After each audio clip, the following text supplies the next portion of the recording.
Photosynthesis. आज हम पढ़ेंगे photosynthesis.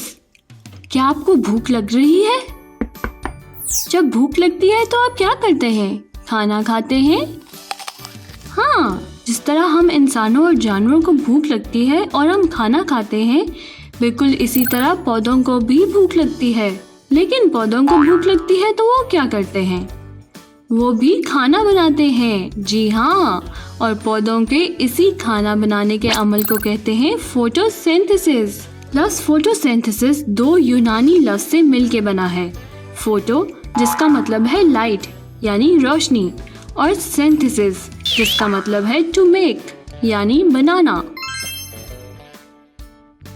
Photosynthesis. Plants make their food using carbon dioxide and water in the presence of sunlight and chlorophyll. Carbon dioxide plus water in the presence of light and chlorophyll makes glucose plus oxygen. ये है photosynthesis की equation. पौधे सूरज की रोशनी और chlorophyll की मौजूदगी में carbon dioxide और पानी इस्तेमाल करके अपनी खुराक तैयार करते हैं। ये अमल फोटोसिंथेसिस कहलाता है। पौधे फोटोसिंथेसिस के दौरान ऑक्सीजन भी खारिज करते हैं। जब कार्बन डाइऑक्साइड और पानी का सूरज की रोशनी और क्लोरोफिल की मौजूदगी में मिलाप होता है तो नतीजे में ग्लूकोज और ऑक्सीजन बनती है, और फोटोसिंथेसिस का अमल इस इक्वेशन से पहचाना जाता है। हवा में मौजूद कार्बन डाइऑक्साइड पौधों तक पहुंचती है, और जब हम पौधों को पानी देते हैं या बारिश होती है तो पानी जड़ों से पत्तों तक पहुंच जाता है, और इसके बाद जब सूरज की रोशनी पौधे पर पड़ती है तो पत्तों में मौजूद क्लोरोफिल अपना काम शुरू कर देती है और नतीजे में ग्लूकोज तैयार हो जाता है और ऑक्सीजन पत्तों से हवा में पहुंच जाता है। तो ये तो था फोटोसिंथेसिस। लेकिन क्या आपको याद है पिछली किस्त में सियानी उस्तानी का पौधा मर चुका था? उस पौधे को लेके उस्तानी बेचारी अभी तक परेशान थी। उन्होंने अपने सब दोस्तों को बुला लिया और सब पौधे पर गौर करने लगे। ओहो उस्तानी जी, मैं बताता हूँ आपके पौधे को क्या हुआ है। ज़रूर इसमें पानी की कमी हुई होगी। आपको तो पता है मेरे ताल्लुक़ एक सहरा से है, वहाँ शदीद गर्मी पड़ती है। एक दिन मैंने एक शानदार पौधा ख़रीदा और ला के उसको बिल्कुल सूरज की रोशनी के नीचे रख दिया। लेकिन अचानक गर्मी की शिद्दत बढ़ती गई और सहरा में एक कतरा भी पानी का ना बचा, और इसी पानी की कमी की वजह से मेरा पौधा मुरझा गया।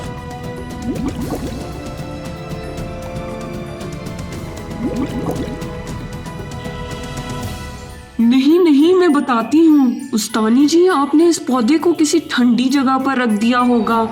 मेरे साथ भी यही हुआ था। उन दिनों मैं मरी में रह रही थी और वहाँ खूब बर्फ पड़ी हुई थी। मैंने अपना पौधा बाहर ला के रख दिया और टेम्परेचर गिरने की वजह से वो मुरझा गया। क्या पता इसको कार्बन डाइऑक्साइड ही ना मिली हो।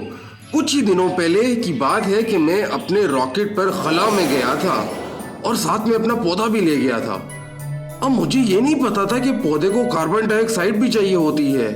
खला में तो कार्बन डाइऑक्साइड थी ही नहीं, जिसकी वजह से मेरा पौधा भी मर गया।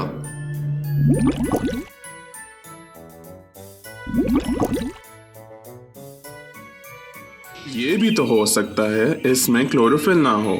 मेरे पास भी एक पौधा था।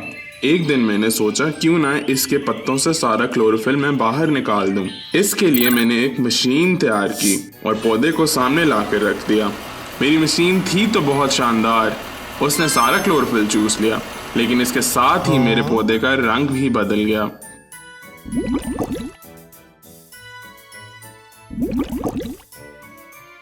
सियानी उस्तानी के सब दोस्त आपस में लड़ने लग गए। ओहो, इसको ठीक से पानी नहीं मिला। टेम्परेचर की वजह से ही मरा है। नहीं, कार्बन डाइऑक्साइड असल वजह है। जरूर क्लोरोफिल नहीं होगा। बस कर दो सब, तुम लोग सब सही कह रहे हो।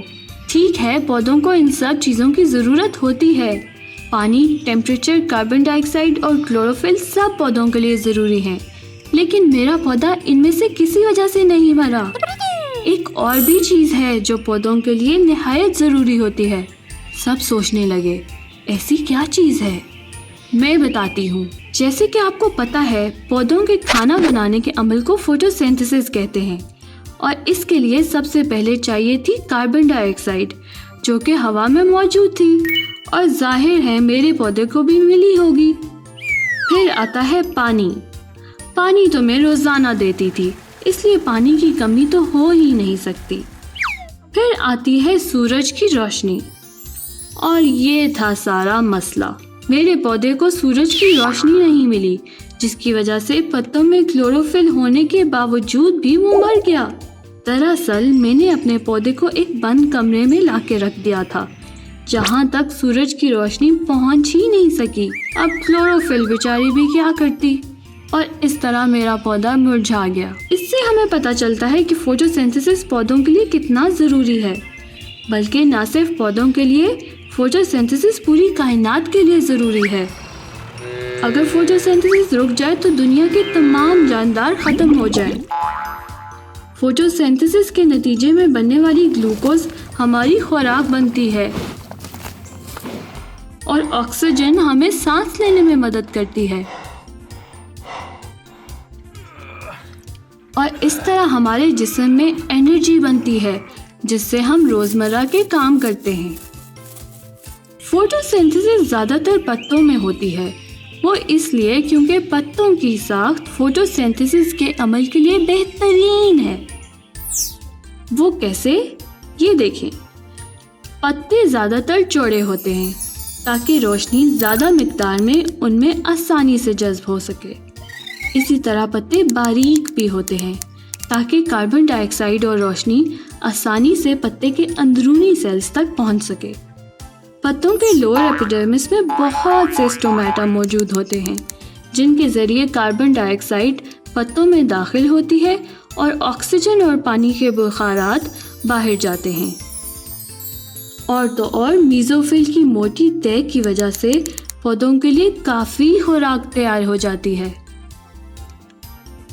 इसी तरह पत्तों में मौजूद वैस्कुलर बंडल अपनी वेन्स का जाल फैलाता है ताकि पानी फोटोसिंथेसिस करने वाले सेल्स तक पहुंचे और ग्लूकोज इनसे बाकी हिस्सों तक जा सके।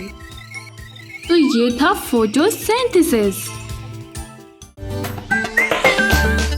अभी प्ले स्टोर से तालीमाबाद डाउनलोड करें।